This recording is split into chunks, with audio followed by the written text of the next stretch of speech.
ಕನ್ನಡಿಗರಿಗೆ ನಮಸ್ಕಾರ. ನೀವು ನೋಡ್ತಾ ಇದ್ದೀರಿ ಬಿಬಿ ನ್ಯೂಸ್ ಕನ್ನಡ. ನಾನು ಅಕ್ಷತಾ ಕುಲಕರ್ಣಿ. ರಾಜ್ಯ ರಾಜಕೀಯದಲ್ಲಿ ಸಿಎಂ ಬದಲಾವಣೆ ಕುರಿತು ಸಾಕಷ್ಟು ಬದಲಾವಣೆ ಕಂಡು ಬರ್ತಾ ಇವೆ.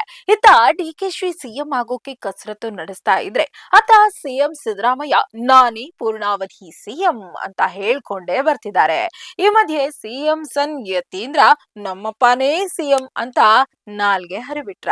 ಈಗಾಗಲೇ ಸಚಿವ ಜಾರ್ಜ್ ರಾಜೀನಾಮೆ ವಿಚಾರದಲ್ಲೂ ಯತೀಂದ್ರ ಹಸ್ತಕ್ಷೇಪ ಇದೆ ಅನ್ನೋ ಆರೋಪ ಕೇಳಿ ಬಂದಿದೆ.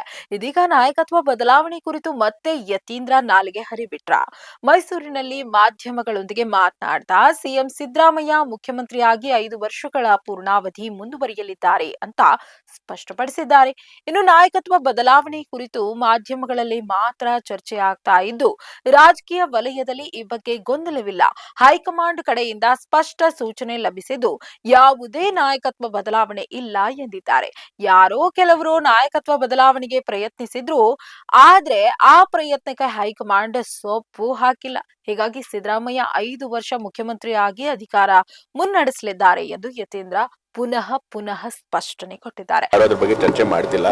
ಈಗ ಅದು ಸೆಟಲ್ಡ್ ವಿಷಯ. ಈಗ ಸದ್ಯಕ್ಕಂತೂ ಹಾಗೆ ಅನಿಸಿದೆ ಅಲ್ಲ. ಈಗ ಯಾರು ಕೂಡ ಸಿದ್ದರಾಮಯ್ಯ ತೆಗಿತೀವಿ ಅಂತ ಯಾರು ಕೂಡ ಹೇಳಿಲ್ಲ. ಹೈಕಮಾಂಡ್ ಅವರು ಕೂಡ ಏನ್ ತೆಗಿಬೇಕು ಅಂತ ಬೇಡಿಕೆ ಕೊಡ್ತಾ ಇದ್ರು, ಅದಕ್ಕೇನು ಮನ್ನಣೆ ಕೊಟ್ಟಿಲ್ಲ. ಸೊ ಹಾಗಾಗಿ ನನ್ನ ಪ್ರಕಾರ 5 ವರ್ಷ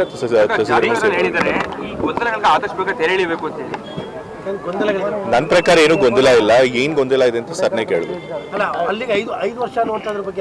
ನನ್ನ ಪ್ರಕಾರ ಹೈಕಮಾಂಡ್ ಅವರು ಕ್ಲಿಯರ್ ಆಗಿ ಸಿಗ್ನಲ್ ಕೊಟ್ಟಿದ್ದಾರೆ. ಅವರು ಬಾಯ್ಬಿಟ್ಟು ಹೇಳದೇ ಇರ್ಬೋದು, ಬಟ್ ಅವ್ರಿಗೆ ಕ್ಲಿಯರ್ ಆಗಿ ಸಿಗ್ನಲ್ ಕೊಟ್ಟಿದ್ದಾರೆ. ನಾವು ಇವಾಗ ಸದ್ಯಕ್ಕೆ ಯಾವುದೇ ಲೀಡರ್ಶಿಪ್ ಚೇಂಜ್ ಮಾಡಲ್ಲ ಅಂತ ಹೇಳಿ. ಸೊ ಹಾಗಾಗಿ 5 ವರ್ಷ ಸಿದ್ದರಾಮಯ್ಯ ಅವರು ಮುಖ್ಯಮಂತ್ರಿಗಳಾಗಿರ್ತಾರೆ ಅಂತ ನಾನು ನಂಬ್ತೀನಿ. ನನಗೆ ಗೊತ್ತಿರೋಂಗೆ ರಾಜಕೀಯ ವಲಯದಲ್ಲಿ ಯಾರು ಅದ್ರ ಬಗ್ಗೆ ಚರ್ಚೆ ಮಾಡ್ತಿಲ್ಲ.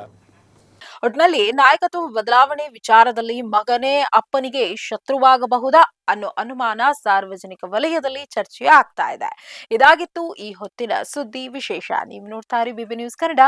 ಇದು ಕನ್ನಡಿಗರ ಪ್ರತಿಧ್ವನಿ.